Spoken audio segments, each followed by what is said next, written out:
ตั้งแต่เมื่อเราอยู่ด้วยกันน้องสำคัญกับอ้ายกับใครสัญญากันไว้พร้อมได้เฮาสิจัดงานแต่งอ้ายหักเจ้าหักแห้งแห้งหลายอ้ายยอมตายทันใดเวลาเชื่อเลยว่าเฮาสิมาหากันก่อนแต่ง โลสบายดีวันนี้เราจะมาสอนอินโทรเพลงห้างก่อนแต่งเนาะว้าวซึ่งเพลงนี้เราจะแก้ในคอร์ดเนาะคอร์ดจะขึ้นตามหน้าจอเลยเนาะ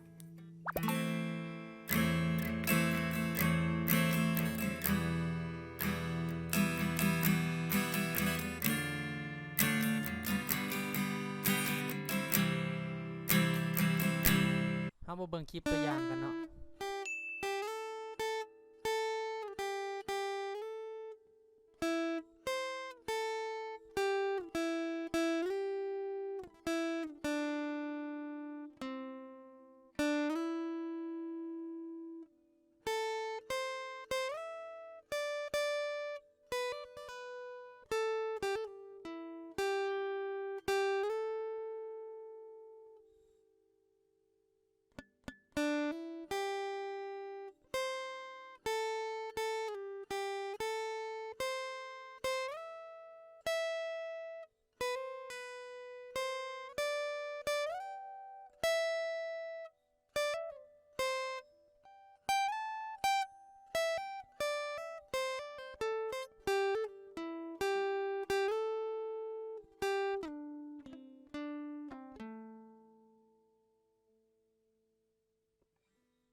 เพลงนี้เนาะ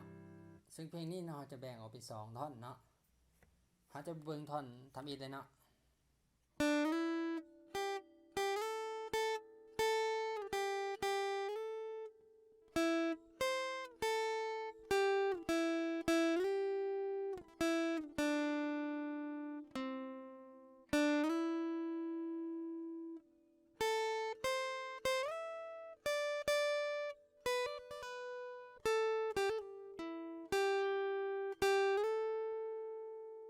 สไลด์สาย2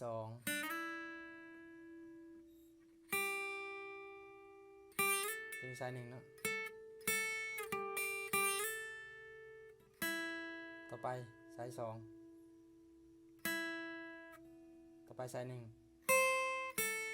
สาย1อีกก่อนเนาะเป็นสาย2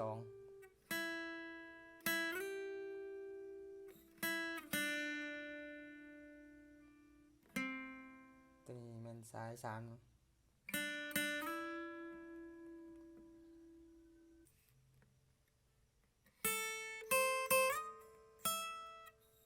สาย1ของที่หาเนาะ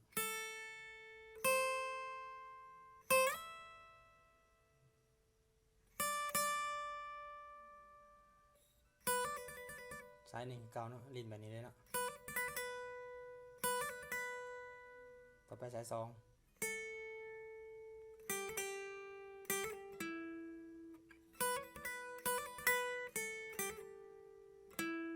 ตัวนี้สาย3เนาะต่อไปสาย2นี่สาย2ต่อไปเบิ่งท่อนที่2เลยเนาะ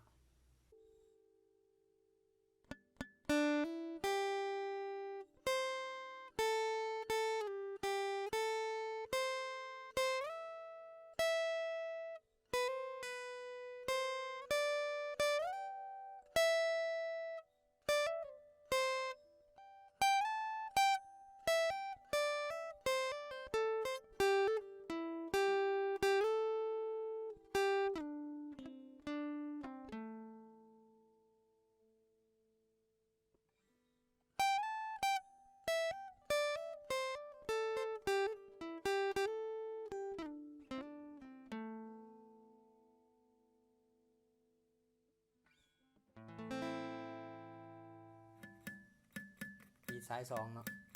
หรือที่เอานิ้วไปวางใส่สายสองเนาะให้มันบอดเนาะหลังจากนั้นในคมสายสองลงเนาะ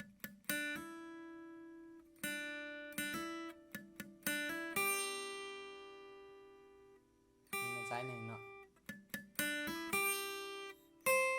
สายหนึ่งสายหนึ่งสายหนึ่งกี่ก่อนสายหนึ่งสายหนึ่งสไลด์สายหนึ่งกี่ก่อน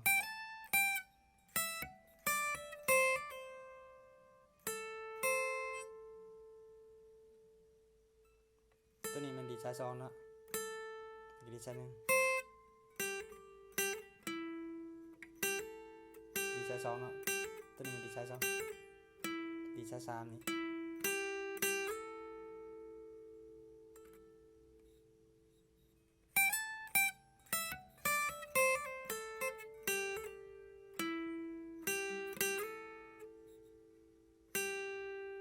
ดีสายสองนี่เนาะก็ได้สไลด์กับสายสามเนาะ